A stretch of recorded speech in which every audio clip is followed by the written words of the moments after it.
Hey, what's up guys? You're watching Theo Joe Tech, and today I'm going to go over some of the changes that Twitter announced this week. They're pretty significant, and I think those of you who use Twitter or don't even use Twitter will still find this interesting. The first change is that when you tweet out media such as images or video or a poll, that no longer reduces the character limit of your tweet. Up until now, if you were to upload an image or a video or whatever into a tweet, it would reduce the character limit, and someone who is new to Twitter might see that and get confused because you don't see any text appearing, but the character limit still goes down. Why does an image do that? In reality, what's happening is there's a link to that image being added to the tweet, but you don't see that, so they removed that to make it more so only text actually reduces the character limit. The next change is that in certain situations, tagging someone with their username will no longer reduce the character limit, and that's only when you reply to someone. And that's because, say you get in a conversation with several people tweeting at each other,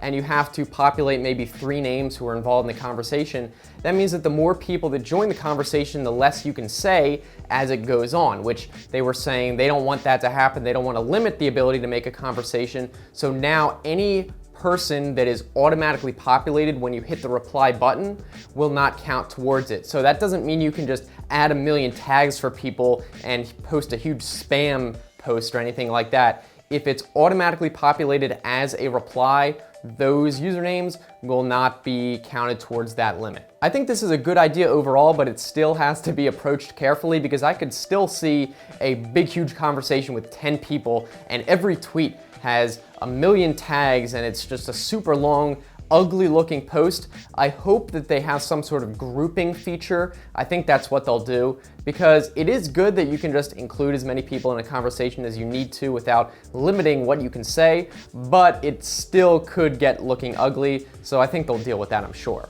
Another change is how tweets directly tweeted at someone appear to all followers.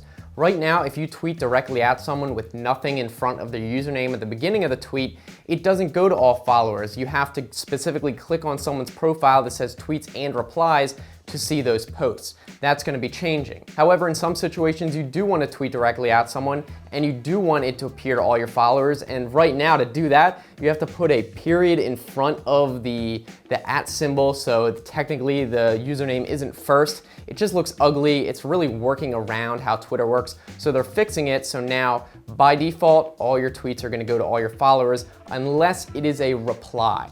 And finally, people are now able to retweet themselves. So if you had a post that you made a long time ago and you want to bump it back to the top because you think it's funny or relevant to now, you can now do that. You can retweet yourself, you can quote yourself, add a little bit of extra context, and that sort of thing. And I think that's really nice. Surprised they didn't do it before, because sometimes you do want to retweet something you said a long time ago, especially if it was important, even if you made it recently, but you don't want to have to go and tweet it again. Or what usually people will do now is reply to that old tweet so it gets bumped to the top, and now it reduces the need to do all that workaround stuff. Now, these features are not going to be available right this second. They're going to be rolled out over the course of the next few months. But overall, I think they're pretty good changes. I think they all make sense.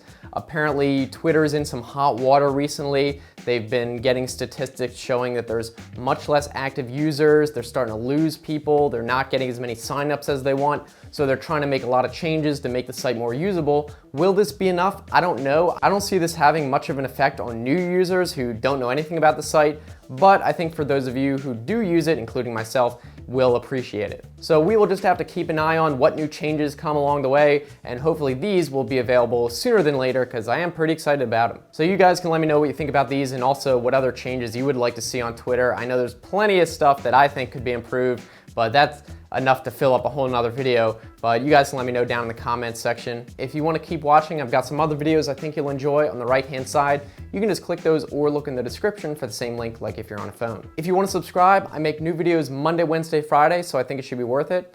And I'm looking forward to hearing from you guys either here on YouTube or on Twitter. So thanks for watching. I will see you next time. Have a good one.